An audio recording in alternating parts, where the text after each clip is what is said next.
Excellent. So everyone, you are most welcome on a wonderful Friday evening. I woke up this morning, there was a storm at home, so I was kind of worried that we wouldn't get an attendance here. But this is our first of the winter series of the Southeast Lean Network Talks.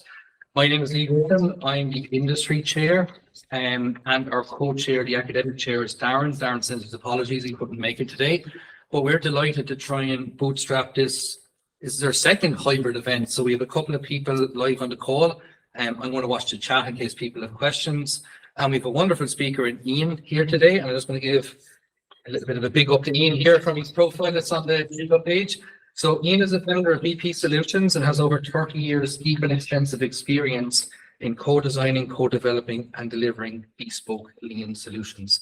So we're hoping to get a glimpse into the mindset, the culture, the way of working from Ian. And I hope this will be an interactive session, so feel free to raise your hand. I'll try and moderate the room a little bit because it's a hybrid session. We just have to be aware of the people that are on the other side of their camera. And this is being recorded, so we'll put it up on a YouTube channel and have it forevermore. So you're most welcome, and I'll pass the... Thanks a million, Lee. So the guys on the dialing in, I obviously can't see you, so I'll be looking over to Lee. If you can't hear me or if there's anything coming up, just give Lee a nod, and I'll take a glance that way. But firstly, thanks to Lee and Red Hat for hosting the event. As you'll see as I go through, I was actually last here 20 years ago. It's a huge change in these offices here. So it was good to come back, a bit of reminiscence. I forgot Skillnet. Yeah, and so Red Hat for hosting, and Tommy and Waterford Chambers Skillnet for providing the refreshments there today. So you're all really welcome, and it's great looking around. Actually, it's bringing back the good times really, because part of this whole thing is creating opportunities. Is actually getting out and about and networking again, because it's something I feel that has changed. And a lot of things when COVID, we sort of changed, and we don't do that sort of making and breaking connections and those sort of networking events, where it's really, what I really love about it is the randomness, when you might go up and you just chat to someone, and before you even know it, there might be a connection, or they might know someone who then has a light bulb moment that can trigger something else, whether that be in your business life or your personal life. And I suppose that's happened to me many times throughout my life span, and I'm going to go back and go through that. I'm going to try not to bore you too much. There's 7 slides left, but I can talk a lot, so I'll try and get through it. We'll be done within the hour. But I suppose, why I'm telling this story here, I think we all know, creating value, and it's one of the principles in Lean, and that's really important. And I've always practiced trying to create opportunities and adding value. And I want to go through that today. And even if you can go home, when I come to these events, I always like, if you can leave with like, one nugget or something to get you thinking about, I'll be pleased. If you can go home and take something away from that, I'll be really pleased. So practicing trying to create opportunities as well as adding value, because of course we have to add value, but it's this opportunities and creating them. It's really, really important now. We're in a changing world, and we've all changed the way we work, and that's why when we put this event out, and Lee and I were chatting about it, so we said let's do a hybrid, because we're all used to now Zoom and Teams and dialing in, but we said look, let's have it in the office, and people can come along, and there's an opportunity there to get a coffee after as well. We can catch up after. So thank you all. Firstly, thanks for the people dialing in, but a real big thank you for the people that have come along here today. All right, so creating opportunities. The opportunities are twofold. They're for organisations and also for us as individuals. And I kind of think that, we're always looking to create value, but are we too busy looking to identify new opportunities? And, we have AI and digitization and all these different things, and we have to keep an eye open for that and the whole, innovation side of things, because the world is littered there. You think back to mobile phones, and I look around the room, and I suppose when I go back, I sort of think, God, these people probably weren't even born then. So I'm going to go through a lot of that stuff. But when mobile phones came out, they were these huge things. not a lot of people had them. And then you had these phones with these big aerials that you pulled up and stuff like that. Then they got smaller. So you had to get the smaller phone that would sit in your pocket. And I suppose that's where everything was going. But then times changed. And then obviously phones were doing more than, making calls, sending texts or playing Snake on and stuff like that.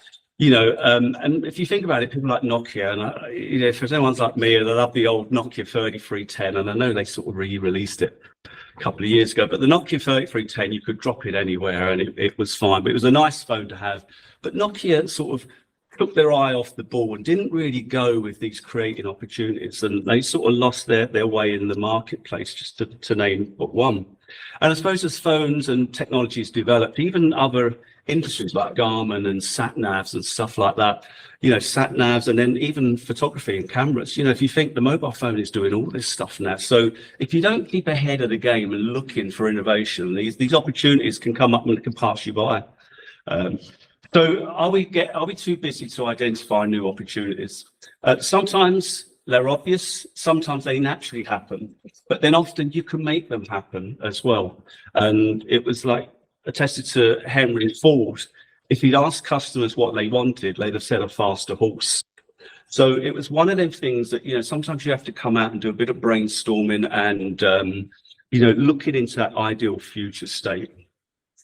I remember actually years ago, with Enterprise Island, actually, we did a lot of benchmarking, but we did an innovation benchmarking, and they said there, a company or organizations are either growing or dying. And if you're looking to just maintain your market share, you're the latter. So it's one of these things that you've just got to keep going. And just get you guys thinking about these things as we go back and we're a little bit isolated and getting up and out and about. So is it luck? Is it serendipity? Making these things happen. Some of the guys that know me know that I love golf, and I couldn't even get past the first slide without mentioning a golfer in Gary Player. And Gary Player famously said, the more I practice, the luckier I get. So it's one of those things that you've got to get out and get practicing, And I suppose the other reason for this is that Toyota, where they started, is a big interest. There's lots of visits going over to Deeside. There's also visits going up to Burnaston, and they're all great visits and stuff like that. I went up to Burnaston in the mid-90s, and it was great to see that in action. And they're always of interest. I can guarantee if you went to a Lean Business Island event, that anyone that's from the Toyota stage or a Google stage, there'll be packed out people going there. So I haven't told this story, and actually there's a few of you that know me. So it's the first time me telling it. So I said to Darren, who can't be, I said, look, will I give it a go and just share it? Would it be of interest? So I'm going to go out today and hopefully you'll have a nugget to take back with you. But basically, I spent 4 years at the coalface at dealership level in Toyota during a recession. And then I spent 6 years at head office. So I worked for Toyota for 10 years in the UK. And I probably would have still been there now, actually, had I not moved to Ireland in 99. And I remember at that time, actually, 1999, I had a great job there in Toyota. I'm going to go through that in a bit. And I have 4 children of my own. And my youngest at the time wasn't even 1 at the time. My oldest was 7. So I had 4 kids between 0 and 7. People were saying, God, I wish I could do that. And I said, look, if I'm going with the baggage that I've got, anyone can go and do it. I just took a chance to come over to Ireland. My wife's family are originally from Ireland. My father-in-law was from Mahon Bridge, which is where we live. My mother-in-law was from Coolure, out on the airport road there. So I'm going to go through a little bit of that, going through the recession and my 6 years at head office. So 1980, lads. We all remember the 80s? So I'm kind of laughing. That makes me feel old, but anyway. So I'm just going to skip through this pretty quick, but I think what was happening to me is what happens to a lot of people, I feel. I left school at 16 and I went to a really bad school. I was born in London. I left school with 4 O levels at 16, which would be the equivalent of the juniors here. So wasn't great, really. And I didn't know what I wanted to do. I used to play soccer, and I played quite a good standard of soccer, and I'd play, and our manager used to work for the Guardian newspaper. So I didn't know what to do, but I sort of thought, okay, what sort of industry would I want to get into? the print industry in the UK, particularly in Fleet Street, was the place to be. I'm glad I'm getting a nod. Someone's with me there. So that was the place to be. And I said to him, Joe, I said, how do I get a job in the print? Now, it was like you heavily unionized, closed shop. You didn't know how to get, he said, you have to go to the unions. And I said, well, how do I even do that? Remember, 80s, it's just writing letters, phone calls and stuff like that. So the print industry at the time was Nat Soper, okay? So I wrote a letter to Nat Soper. Here's me with my 4 O levels, having left school, not much to offer. And they came back to me and they said, oh, we actually have got an opportunity. They said they've identified someone already for the position, but you could go along for it if you wanted. So you had to write to the union to get a job. And this job, it could have been anywhere, but it was at the Daily Express in the tax office. So I said, well, I'll go along for it. It was the industry to be in. So I went along and I met the financial controller there. And like I say, they'd identified someone. And a couple of days later, I got a phone call at home. I was living at home with my parents, just ring on the landline. They were offering me the job. So I then got this job in the Daily Express in the tax office, not knowing anything really about what I wanted to do. But I suppose I was in the tax office in there. Great job. And actually, I even talk back now, like this is 1980. We were doing a 9-day fortnight then. So we did a 5 days and a 4 days. And then every few weeks we had a long weekend where you worked. So it's funny, it never really sort of cottoned on. But the idea, I was working 9-day fortnight at 16 years old, which was good. It came under the accounts department. So the advertising accounts, the Daily Express and the Evening Standard were all part of the same newspaper group. And I was kind of falling into these accounts roles. I went into advertising accounts for the Evening Standard, and then I was kind of in this accounts roles. And anyone who knows me will I hate the sort of financial side. I really don't find it exciting. And there's probably people on the calls who love it, so I apologise right now for that. But I was in that accounts role then, and there was big change then. Like Rupert Murdoch come in, and the whole print union was all changed and stuff like that, and there was a lot of change in it. So I then got this role at AFG Nissan, so a Nissan dealership. I was in there as assistant accountant, so I had no accounting qualifications at all. But I was in this assistant accountant role, and then I got a job a bit closer to my home in 1989 at Man Edgerton, Croydon Toyota. That was a bit closer to where I was. So again, I've fallen into these accounts roles. You get in somewhere, didn't know what I wanted to do, because I got that job in the accounts department. I was accounts. And I really didn't really like it. But that was my first start then in 1989 at Man Edgerton, Croydon Toyota. So between 1989 and 1993, Man Edgerton had a group of 6 dealerships. So there was Croydon Toyota, there was another one nearby in Wallington, there was one in Derby, one in Nottingham, one in Belgravia, and the flagship was in Park Lane. Okay, so they had 6 dealerships, but they were all operating independently. Now, there was strong competition. We were losing customers, profits were down. The islands of technology, and I know when I talk to people like Lee and people in IT and all that, you realise these were separate dealerships, all running part of the same group, but could have been anywhere really. They're all different sort of systems dispersed all over the country. And recession hit there in the early 90s. Interest rates got 15%. I remember people were like, quick, let's fix 15%. And it was a crazy sort of time. The pressure was really on at these dealerships, and the dealer principals are the guys who look after all. They're basically, they normally had a sales background, but they looked after the dealerships there. They're responsible for everything that happened in there. There was a high turnover. We were losing dealer principals, and there was pressure to perform. Okay. Around this time, my wife was pregnant with her first child, who was born in 91. And I was looking, bearing in mind, here's me still in my assistant accountant role there. And I was looking at the system that they had and what Toyota have. They have the system. In the motor industry, there's a couple of companies. There's System Design and Kerridge being the main computer system that you use. and it was pretty complex. It was pretty cumbersome. And when you brought in or sold a car, when you clicked and changed the status, it was making 70, 80 transactions into the general and nominal ledger. It was pretty difficult to get to grips with. But I was there and I looked at it and I saw this part of the system called report generator. So if you think about it, you had accounts department, you had a sales department, you had an after sales department, which was the parts and service. So there were all these different departments.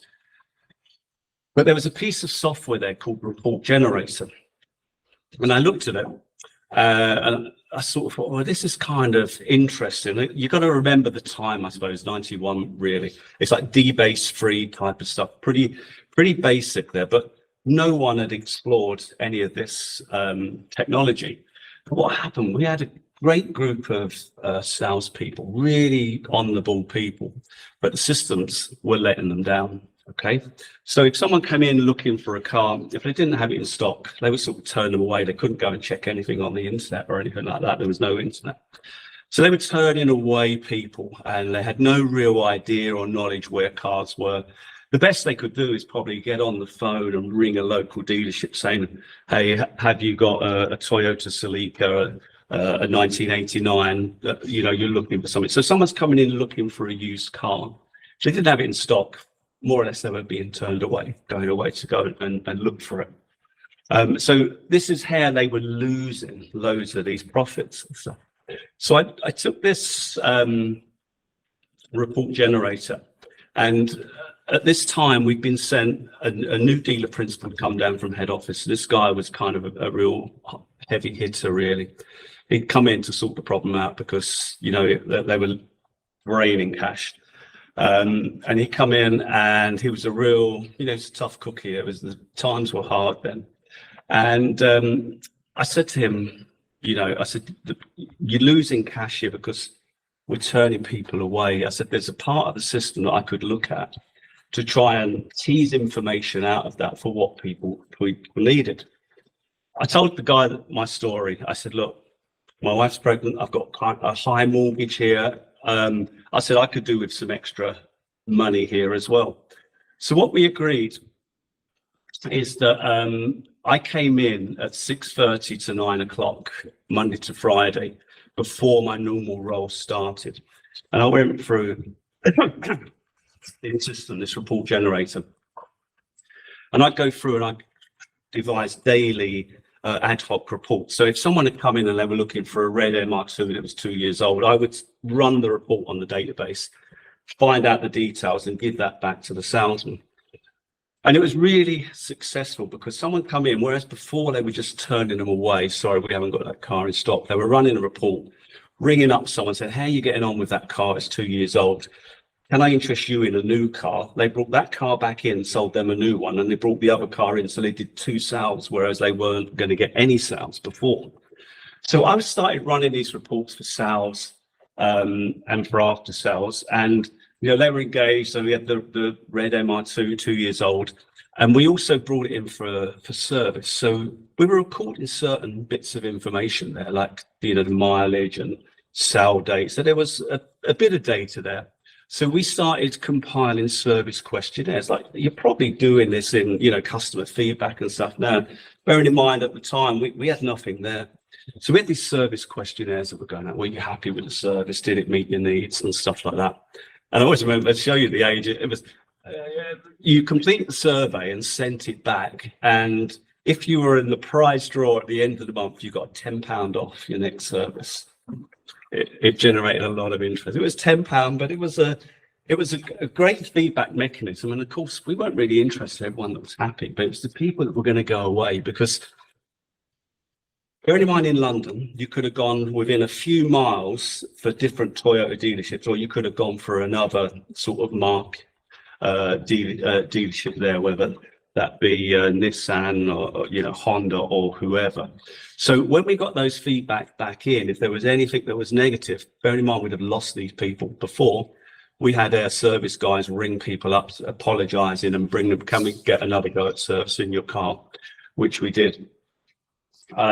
What we also did as well, we held evenings. So we had like a winter service evening that was for anyone from the men and ladies to come along for servicing your cars. And it was just like a winter check and how you go through these things, which was really successful, bringing people back in. Toyota did the Toyota World Golf Match Play, and we had Malcolm Gregson, which was a professional golfer at the time, come in, and you'd have like, you'd have golf nets, and he'd be doing swing analysis. We had a lot of these events going on.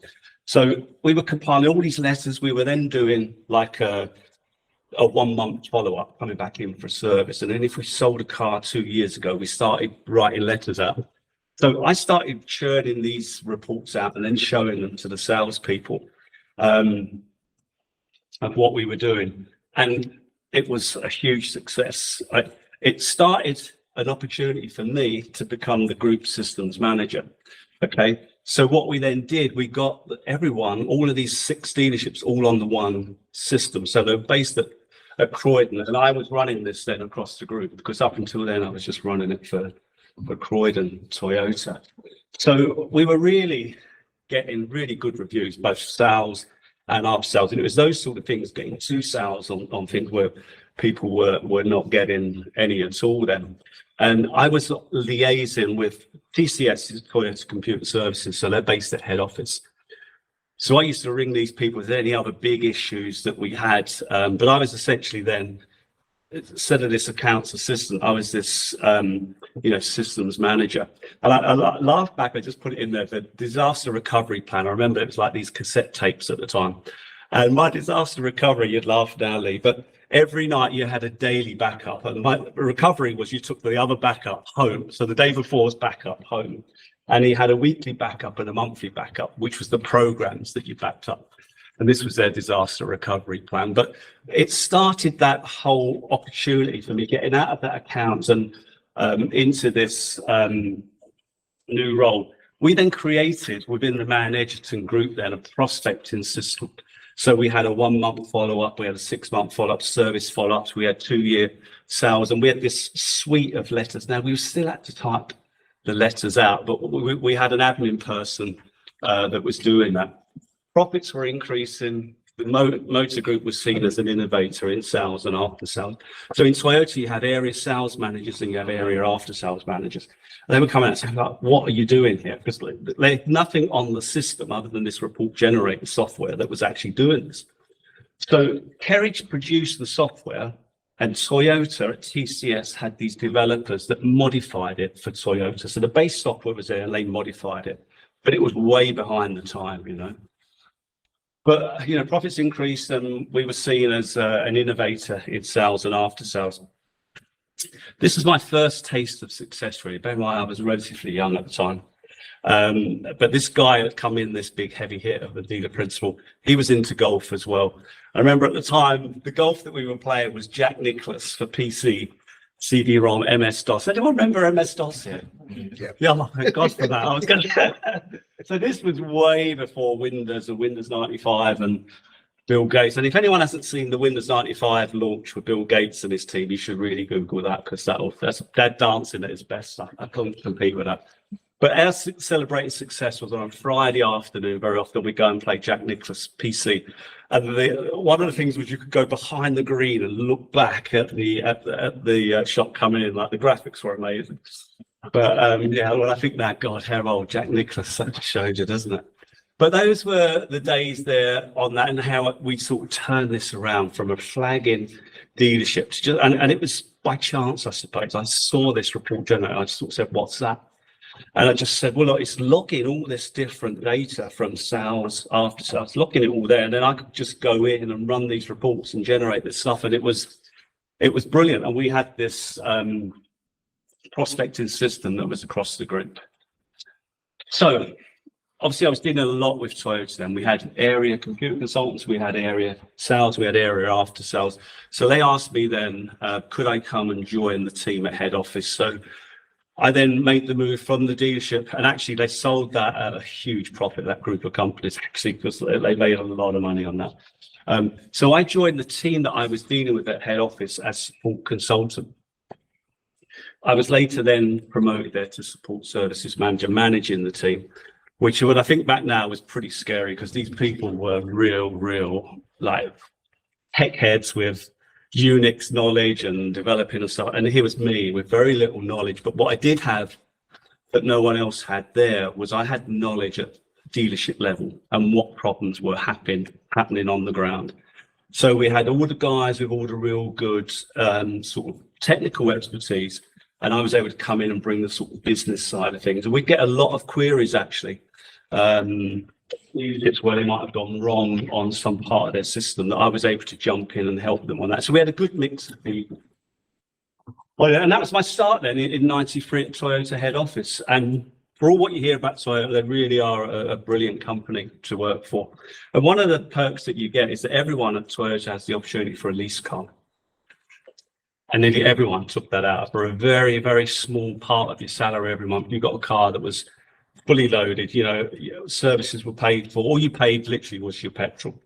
So bearing in mind, there was me, I had, kids were growing up now. So I had a Toyota Previa.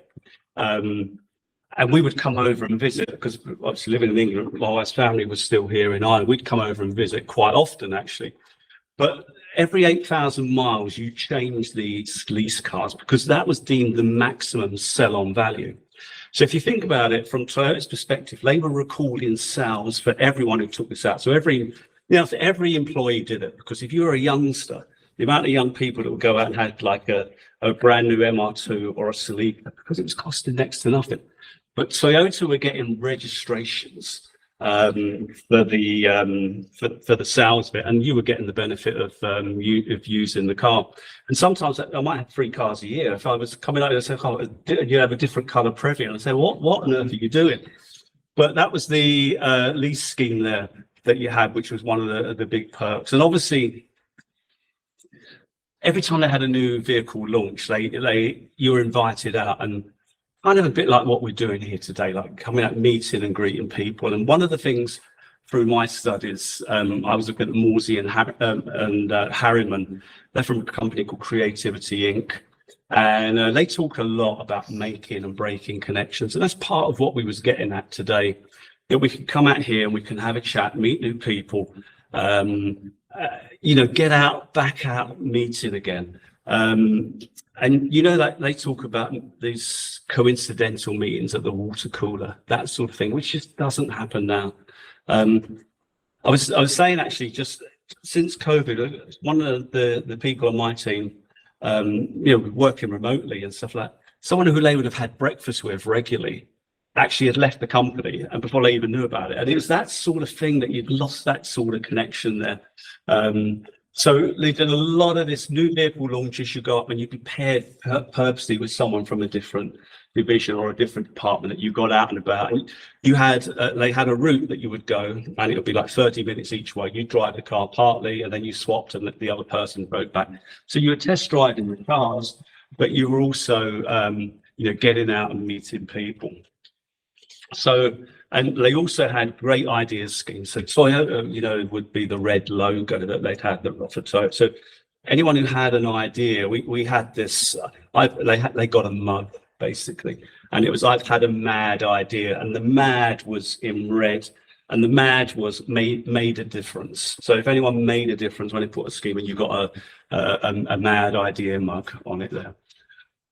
So I was in there for a couple of years then, and then the job come up as support services manager, so managing the team. So I was lucky enough to get that role. So then I was heading up this team of analysts, developers, and the help desk analysts, and we basically supported the 240 dealer network in the UK and Northern Ireland. There we work closely with the Toyota consultants who, as I say, they go around and do the visits and the area sales and after sales managers at the dealerships as well. But I suppose what we really did is that they already knew what we did with the prospecting system. So they had this carriage software, and what we did then, we generated this new next system, which was called auto marketing. So we took the basis of what I was able to do at the Man Edgerton Group, and we also generated these service follow-ups. And I suppose, look, technology was increasing as well then. But what happened then, this development, it became part of the batch end of day procedure. So we created this lean stocking. So the max min level. So your core stocking parts, if you had like an oil filter or a windscreen washer or something, as soon as it hit a minimum level, it would automatically be replenished. Every day the core stock was replenished. It was delivered by VOR, which is the vehicle on road, by 10 a.m. the next morning. So you didn't have to do anything.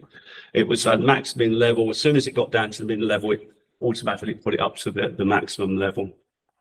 And this system then become part of the way it was, and then these letters were automated, and the whole auto marketing become part of the system there. Then in June 1999, my daughter was born in October 98. At this stage, we sort of thought we're going to have to either move to Ireland while the kids are young, or leave it till a later time. So we took the decision to move to Ireland in June 99 then. Difficult decision actually, because I loved the job, was brilliant, and I would have still been there. And actually, I don't even know if anyone remembers, but the Y2K. So we look around there as, oh God, what's going to happen on the 31st of December? Is the system going to crash? And obviously I was heading the team up.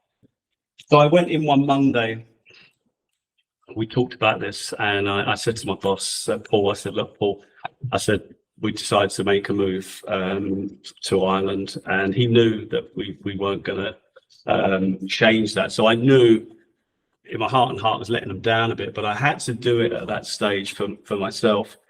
So I met him on the Monday, talked to him.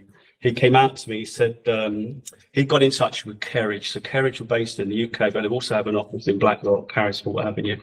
He said, Ian, he said, I just spoke to Kerridge. He said, can you go to Dublin on Thursday?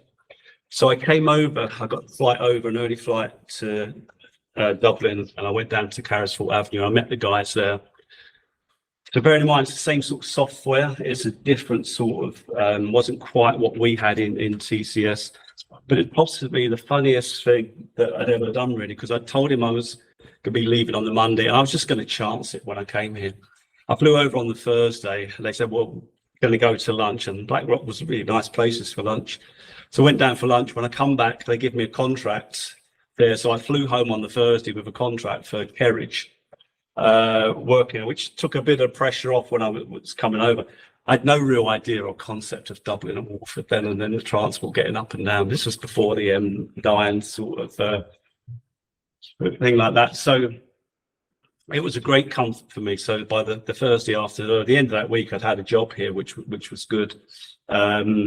And the idea was there wasn't many consultants in this sort of specialist field. So the idea was I was going to cover the south of the island, and there was someone else going to cover the north.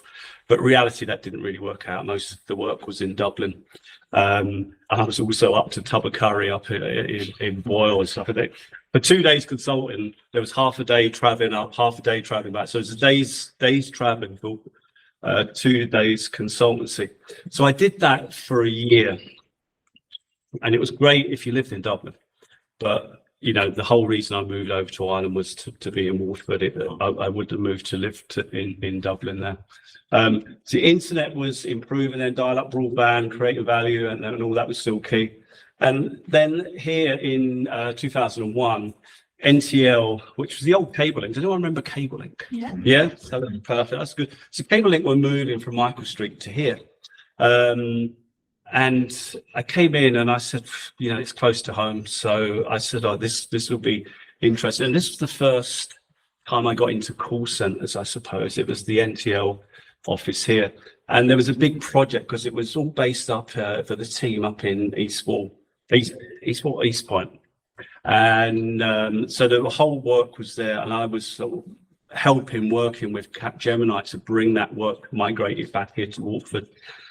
So from the small office that there was in Michael Street, this was where we were here, actually.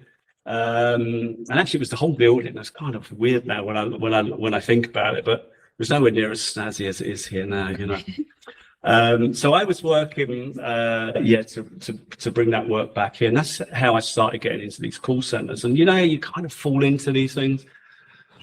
A job come up in AOL as program manager. I said, oh God, what is a program manager? Because I'd done project manager. And they said, yeah, it's just you're looking after a few in the project team. So it's a fancy word for a project manager. So I went in there and I joined AOL. There's some brilliant people. Which one is here? Kevin, fantastic people in AOL, and it got maybe not such a great name, but unfairly so, because I thought it was a really good company to work for there, and I was part of the project team there. So there was projects like there's projects released all the time. It was real competitive. Like, it's a frenetic pace. I mean, what would happen in a week there, you know, there was so much happening in real time in that place there. But there was a project called Momentum in there, and this was it got the interest actually from the C-suite. So it looked at KPIs and vital few measures across the Waterford and the Hammersmith offices. So it got a lot of interest, and when I looked at it, I said, "Oh, that really sounds quite interesting." They had no process team at the time; it was purely project team. And I said, "You could really do something with this program here." I said, "You know, can I have a go at working with this program?" So I took on this Momentum project, and it looked at the whole customer life cycle, and we used it, you know, from that whole customer life cycle. And every month we had a deck. And we had to deliver to these metrics, and I suppose, look, it got a lot of traction, a lot of support. And I said, like, we only got a project team here, so the process team would be good. So we created a process team, and that was going well. And we then said, well, what we're doing here, bearing in mind we were based in Waterford, but we were supporting the UK market. So AOL wasn't here in Ireland, it was in the UK, but we supported it here from Ireland. And then they had AOL Germany and AOL France as well. So what we actually did, they said, well, we're going to go and create a CBPI, so Continuous Business Process Improvement team at a European level. So there was me and 3 other people went over to work with their German and French counterparts. We were having a bit of a laugh at a joke that we were at 2 weeks out in Germany there, and we literally did process mapping, and to a real low level degree. That's one of the things that I love actually now, and that whole should be process mapping on value stream. So we spent 2 weeks just process mapping. I know I'm a slow learner, but we actually, you know, it was a great sort of period of time. So we were then sharing best practice at a European level there, and we had a fantastic team, and the lads were absolutely brilliant on that team. And then in 2010, we, along with a number of others in there, were made redundant. Carphone Warehouse would take over, so we were made redundant on there. So that was the next stage that I'd left. So I'd been in NTL and I'd been in AOL, so sort of call centre side of things. So then there was a Springboard opportunity. So I'm not sure if you've heard of Springboard, but Springboard helped people come along, anyone that's unemployed and stuff like that. And in September 2012, actually, what a lot of people, I know there's a few people that have done the Masters in here, what a lot of people wouldn't realise, the Masters never was there. It was just a postgrad diploma. So it was a 1-year level 9 postgrad diploma in Lean in WIT. I was in the first cohort of that group there.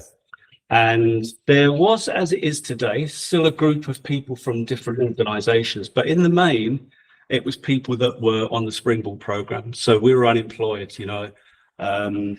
And there was a number of us that were on that program from all different backgrounds. You know?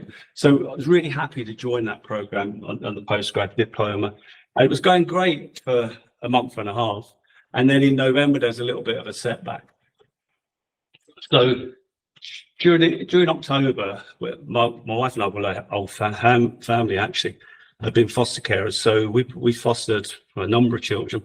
But a young lad at the time, I just dropped him to school. When I come home, and I went home, I felt like a little bit of indigestion. My wife's a nurse in ICU. She said, "Oh, take some Disprin." So I took some Disprin, and it just went straight away. So she said, "Look, you should get it checked out." So I went round the GP. So he did an ECG. He took some bloods. He said, "Yeah, everything looks fine." He said, "We'll wait to see the results of the bloods." I was back in here, because we were doing classes, I think Tuesday or Wednesday night.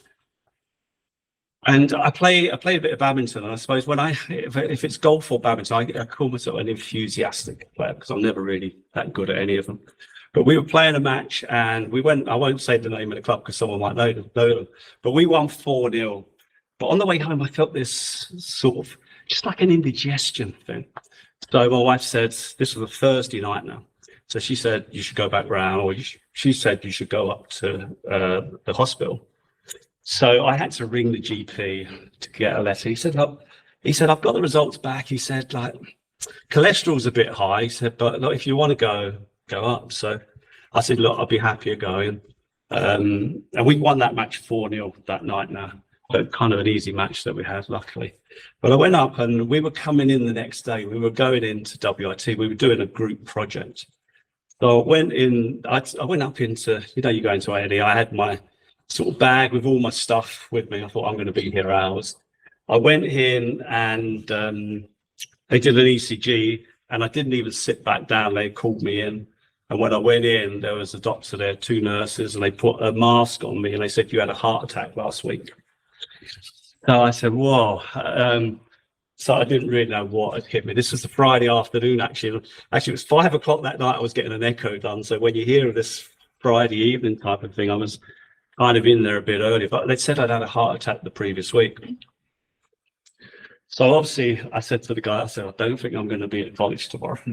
And then I was waiting for this angiogram on the Monday. And look, to cut a long story short with that, on the 5th of November, I was up the matter having a quadruple bypass.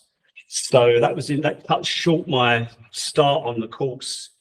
And I had to take, I just took a little bit of a break. Really. I was doing the cardiac rehab and I rejoined the group on the January. So just as they broke for the Christmas, I just joined the group again on the January. And I suppose what struck me then, we were doing this group session, some of this group simulation. I sort of thought, God, like we've got some knowledge in this group here. Like we had people with finance knowledge, HR, ops from all different areas, project management. We had radiographers, and I sort of thought, God, everyone was unemployed. But if we could start a little mini company, it would have been a really good setup of people there. So anyway, I carried on, and then I had to, obviously I missed a couple of months. So I worked through the summer 2013, catching up with that work. And then there was a choice then, whether, the guys in the business team and Darren Aiden were part of this, and some other guys as well there. We're working on extending this to this master's program. So you had to get an extra 30 credits to do the master's program. So I stayed on for the extra year to do that master's program. And I completed that in the summer of 2014. I just thought, look, it's worthwhile having the master's side of it. So it's been a long year. So we booked a family holiday to Zante or Zakynthos, and actually there may be some that have been on my training course, so I bring a lot of anecdotes in. So when I talk about the holiday, that's part of when this was happening here, 2014 to Zante. So I booked this, and it was probably a week to 10 days before the final submission of the citation. So I put it all in, and we had groups there, like WhatsApp groups, and turn it in as the plagiarism sort of thing that's the bane of their life. So I got it in probably a week before. I was out there and I was sitting out in Greece, and the WhatsApp could bleep, sugar. I got all this plagiarism, this sort of result here. So I think I said to them, I knew I was the first, and hopefully there's been no one else to follow me, but I think I'm the first person to complete the masters before everyone else, having had a heart attack and the quadruple bypass. But it's done remotely now, so don't try it at home on that there. So I'd done that all in, and we got through it. And so that was part of that course. And everyone on there had some real skill sets, good skill sets, and people were finding jobs. And so I don't like mentioning people's names because you always forget someone else, but there's a few people I will mention here. One of the guys on there, Steve Mullins, was financial controller, and he was working in Wrigley Dolphin. So he said, will you come along and have a look at Wrigley Dolphin? And I said, I've loved all the work in the call centres. I said, but I really don't think it's right. And Frank Dolphin, who would be the owner of that, I didn't think he was really into the whole lean side of things. I said, I don't think this is going to work. So Steve said, look, will you come along and have a chat? I said, look, I will have a chat, but don't think it's going to work. And this is what I mean about first impressions and pushing yourself out there, because I went along for that meeting, and it was possibly one of the best meetings I'd have went along to, because Frank had a real interest in cars, and he knew Kerridge well. We were chatting away, and we went along there. And we said, so I'd set up the company actually, BP Solutions, but having gone along there, they said, well, will you come in and work for us 2 and 3 days a week? So we went in, and I was talking to them, and Frank was telling me about this new value add that Wrigley Dolphin had been going for years, a really successful training development and then a call center company. And then this new opportunity was in a company called Relate Care, which is a sister company of Wrigley Dolphin.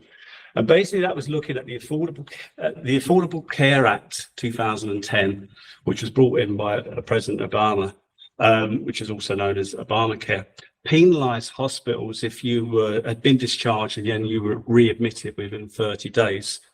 So there was an opportunity there that Frank Dolphin and one of his other people that have played a big part in the last few years, Connor O'Byrne, to set up this Relate Care company that was a joint venture with Cleveland Clinic in America and Wrigley Dolphin. So what it did, it took the best of Wrigley Dolphin's call center knowledge and the best of Cleveland Clinic's clinical knowledge to create this call center that you wouldn't really believe was all happening and being run here in Waterford. So it was a real interesting proposition of call center, but in the healthcare and in the US, that really appealed to me.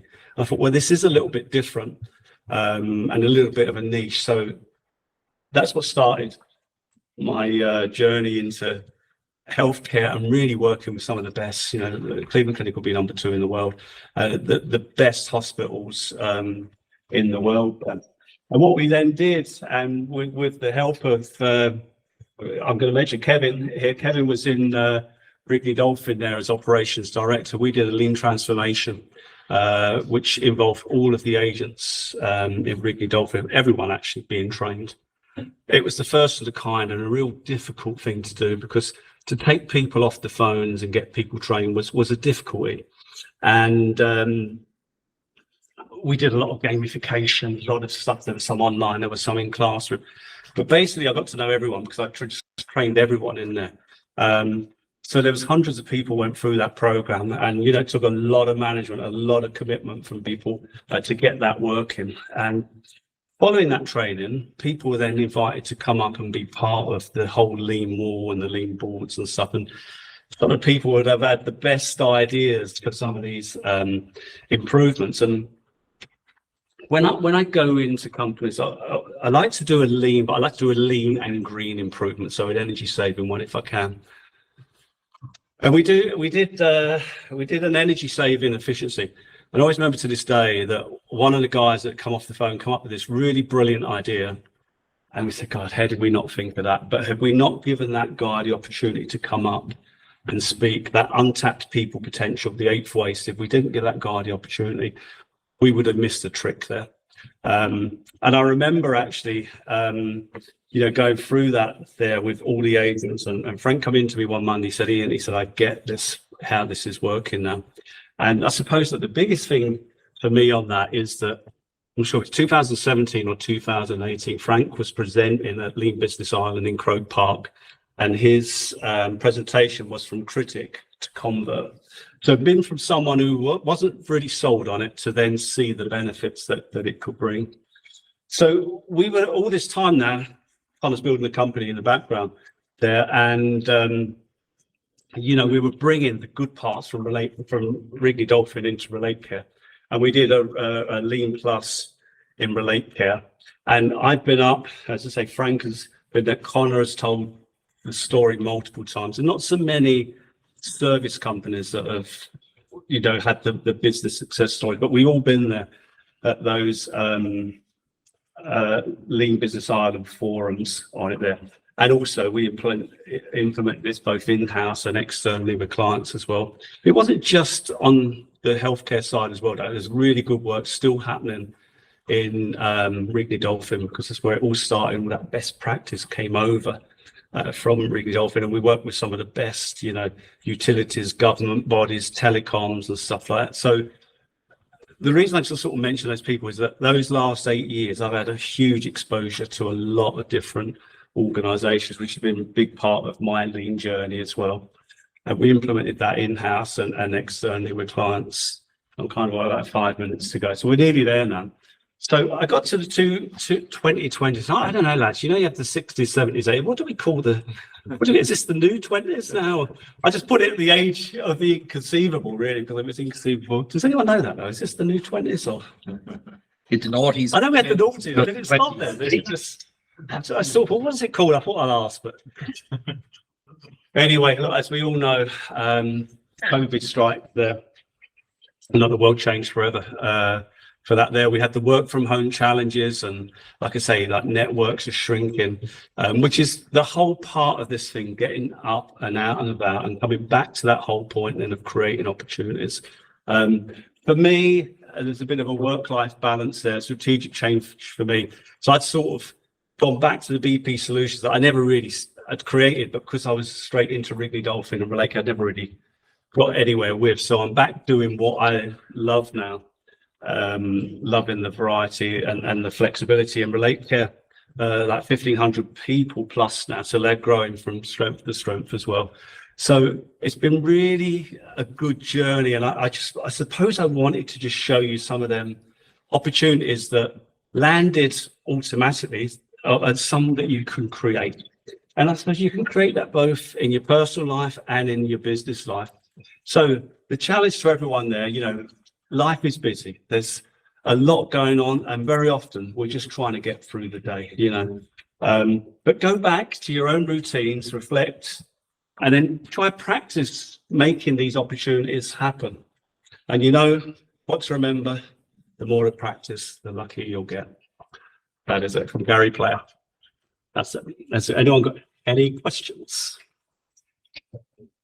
Super. So folks that are on the call, if you have questions, you can type them into the chat and I can read them out.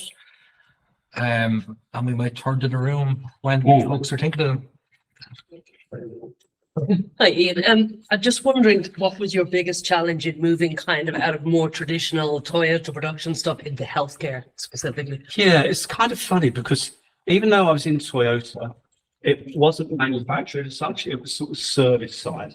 So I was always in that service field. So it was like the service, although I was at the dealership level was a much more sort of day-to-day pressure environment. Then when I went to head office, I was looking after the support desk, which was the service side of it. So from service to healthcare, we run the same sort of principles, really. I mean, I suppose we were lucky that we were going in at the start and we had a lot of experience on pre and post sort of support for patients, and we built processes around that. So process mapping is process mapping, and we just took it from that, really. It wasn't heavily manufactured at all, but I think from the service to the healthcare, I do it seamlessly, really. Yeah. Do you think because it's American and is it American Relate Care? Is it funded like it's still for profit as opposed to? Relate Care would do work here as well, and obviously since I left and I work with private and public hospitals myself here and service companies as well, large and small. So the same principles of what we do. Like one of the things we do is what industries can't you put lean into, and you struggle to find what you can't. And really, if you keep it simple, going back to those sort of values and waste and process mapping, it's more or less the same. And when I go out, I'm really facilitating the people, because the people have the knowledge. They know the jobs that they're doing. You're giving them that framework and structure. They have the knowledge. I'm facilitating and helping them then to perform that going on themselves, Very quiet. Is it a Friday afternoon? There is one question in the chat. I'll just call it out. Okay. This is from Stephen Mullins. Hi, Ian. What did you find was the biggest challenges in driving a company-wide lean program in Rigney and Relate? I suppose getting access to all of the agents was a biggie. And what we had to do, where we'd normally do a program, we would do a white belt as a 1 day or a yellow belt as a 2 day. the biggest challenge to get agents off the phones. We had to do 8 one-hour sessions to get it in. So I had to structure it differently. And then what would happen is that, and they'll kill me for this, but I had a great team, my workforce management team that I was responsible for. I had the difficult job, I suppose, of managing people to incorporate this into their shifts. So there could be someone that's finished maybe unit 2 and 3, and then are off sick next week for unit 4. So they'd have to catch up with another group of people. So I think it was the difficulty in, certainly from the agent side. I think from the management side, it was pretty straightforward. We got people through and there was a good buzz and good laugh. So I think it was that side of the agent side. But we were literally the first people to do it, because you sort of thought, well, how can you actually get people through that? But we said, well, there's no point in doing this if the large voice of the customer isn't engaged on it, you know. You were thinking that's like any business case, Yeah. you know, because when you set out the business case for lean, unless you do a really bad job setting out the business case, it shows that it is highly profitable. But I do come across, you get very hard then to get senior management to commit the resources to it. Like if you're buying hardware or buying machines or something, you get a lot quicker buy-in to the CapEx project, you know, to the CapEx finance on it. But like you're saying there, you couldn't get the people off the phones. Like you have to slightly overhire, I think, a little bit and make room. I have the same issue now which engineers were going through a lean process, you know, and we're overhiring by 10% to make sure that we have 10% redundancy in there, that these guys can come back and train and actually do the process improvements. And over a 2 or 3 year period, it's going to pay back. Yeah. I mean, so It's hard to understand why management has. yeah, maybe just of clarity there. I suppose management didn't make that difficult. They were fully behind, really. The difficulty was when people were on different shift patterns. So it's the moving them off, that they're on a different shift the next week, right? You couldn't say a whole day. But that's why you're better off making that, putting that capacity in there where you can take people off for a 1 day or a 2 day. Because you don't, it's a lot less complex then in terms of. Yeah, but you can make up the number of people you require. So if you start, to your point of making the training sessions with smaller numbers of people, and as you start then to make the efficiencies, that's where you fund your headcount. See, that's it, you know, But you have to get one to start and prove you it. have to start, yeah. You have to think small sometimes. The low-hanging While you're fruit. thinking big, Yeah. you have to think small as I mean, well. Do you know what I mean? we had so many just do it. I know when people come in, there was like 500 just do it and projects that were done in the first year. So it was clear to see the benefits of it there. Yeah, I mean, look, it wasn't always straightforward. I mean, we got it up and running from scratch there, really. But I think, you know, it was testament to the commitment of training everyone up, because everyone had a good qualification there, which you wouldn't always get. You know, I'm being let off very lightly here. Is it just everyone wants to get home? What did the next 12 months look like then for BP Solutions? For me, yeah. It's really interesting, Richie. I'm starting some new work next week, and you know, I'm getting into some different areas which I'm enjoying.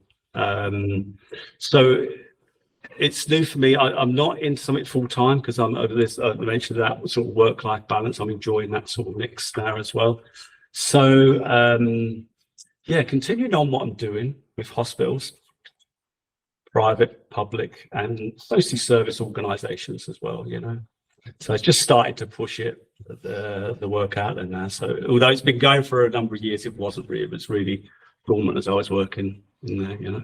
To watch this space. In the interest of keeping us bang on time, because it's just past, I'm going to suggest that we wrap this part of the session. We'll go back in for a coffee. Before we go, I have 3 asks for the people in the room. I just want to thank the folks that are in on the call and those that do get to watch the recording. Once again, to thank Ian for his time and to share his journey. Waterford Chamber SkillNet for their generous sponsorship. And I hope everyone enjoyed the session. So I'll formally wrap it for those on the call. And thank you very much, folks. Thank you. Thanks, Lee.